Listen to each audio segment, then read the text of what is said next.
Ladies and gentlemen, in this RedGameIntent.com video, we're going to be talking about the Xbox One's hardware specification and performance. What, I hear you cry. We know what the performance is of the Xbox One. We know how much more powerful it is than Xbox 360. Apparently we don't, because Microsoft themselves have some confusion in this issue. Way back on May the 22nd, the tale of confusion begins when Microsoft's Xbox Australian spokesperson Adam Pullington remarked that the Xbox One is 10 times more powerful than the Xbox 360, and then it would be 40 times if you were to take into account the cloud computing. Okay, so how is that going to change? Well, fast forward until last Monday, when Microsoft Game Studios chief Phil Spencer was talking on Late Night with Jimmy Pullington. And he stated that the Xbox One was 3 times more powerful than the Xbox 360. Okay, bit confusing, but the tale does continue. He then corrected himself on Twitter.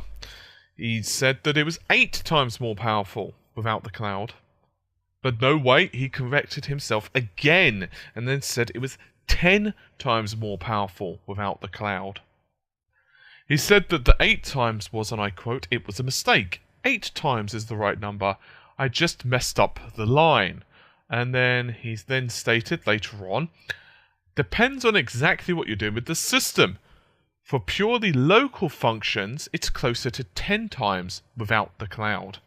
Okay, so let's grant him that he stuttered. Well, what exactly are the measurements they're using for this more powerful than the Xbox 360, okay? Because for X to be more powerful than Y, you need to know what, one of them is. You need a constant, okay? And if you don't know what the constant is, you need to know what the measurement is. So, in this case, let's talk about memory. It can't be memory, because the Xbox One has 16 times more memory than the Xbox 360, so it's obviously not memory, right? Is it GPU performance? It can't be that either, because the GPU performance of the Xbox One is by no stretch of the imaginations to be 10 times or even 8 times that of the Xbox 360. Indeed, 8 times would be a lot closer to what the PS4 is putting out. Of course, the Xbox 360 has around 240 GFLOPs of GPU/processing power. The Xbox One has about 1.2 to 1.24 GFLOPs of computing power. The PS4 has about 1.84 GFLOPs of computing power. I'm sorry, now I'm the one that's messing up my lines. I mean T-flops of computing power. So the PS4 and Xbox One have 1.2 for the Xbox One and 1.84 for the PS4. Sorry about that. All these numbers running around. So, as you can see, it is easy to misspeak, especially when you're in a live environment, especially when you're in the middle of a studio audience. And I could 100% agree. It's very easy to mess up the line, but 3 times is a hell of a lot different to saying, it's 9 times. Like, let's say you're saying 10. How could you get 3 and 10 mixed up? Okay, and G and T, they're easy to mix up as well. But when you're messing up so profoundly, another point as well, many people now are calling into question things such as the cloud computing side of things, because the cloud, of course, is there to offload some of the work from the GPU and CPU. People are calling that into question as well, because Microsoft are really backing up the fact that this system will be available, this year, and it will keep growing, and we will add more computational power to the cloud, and the system will grow with age. And okay, many people have taken this apart already, and I've done so in another video, so you can check out the Xbox One cloud video if you're really, really curious. That's on this channel. But another point, just to summarize a couple of the points. First of all, latency. Okay, so that's there, and that's just something you just can't deal with. It's just nothing you can do with it. Alright? And obviously it can be used for certain stuff. We've discussed this heavily already, but it cannot be a magic bullet for everything. Second issue. If it was really the cure-all, then in reality you're never going to be able to sell another Xbox successor, right? Because the computing power will continue to grow, and of course that's not true either. So people are hitting this with a heavy dose of skepticism, and to be honest with you, I do not blame them. Sony, as far as I'm aware, have been fairly silent on this in terms of how much more powerful it is than the PS3.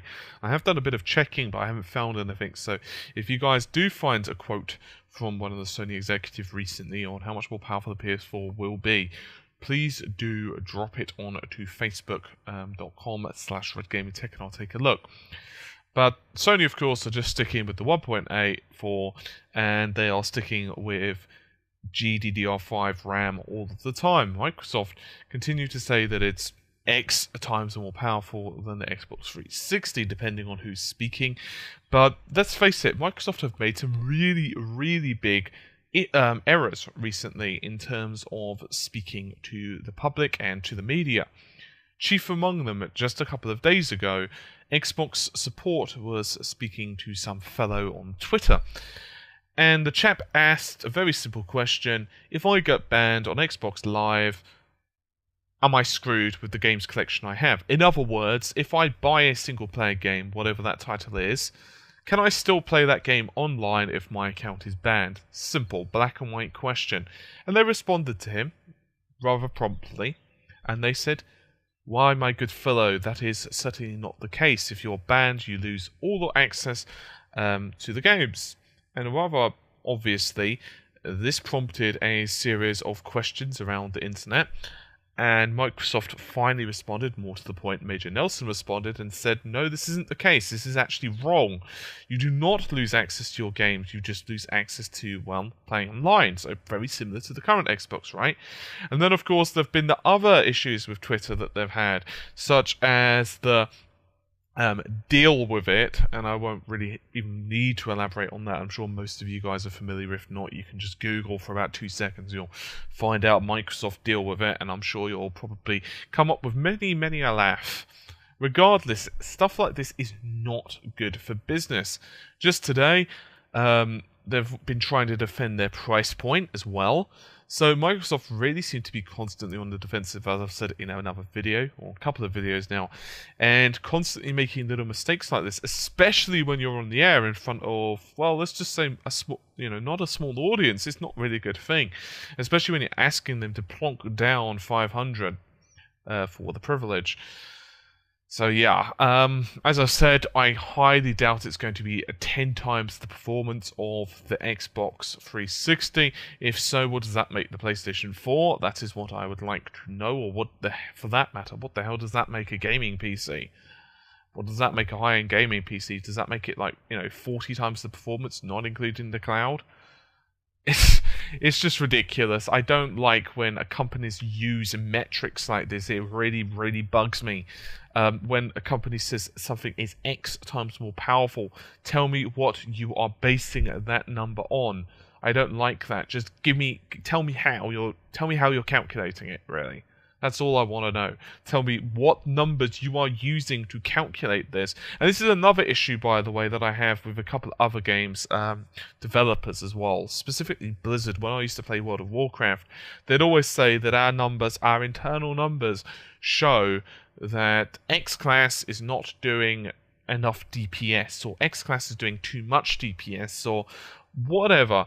And then the community would ask, okay, could you tell us how you calculated those numbers, please? Because, our sims aren't working. So if you're making a mistake, or we're making a mistake, I just want to know that so that we can adjust accordingly. And they would get no answer. They'd just say, well, our internal testing methods are secret. I don't know if they've changed this because I haven't played WoW in a long time, okay? So I'm just going by what the old school used to be. I don't know if it's changed in the last couple of years before anyone puts me on blast.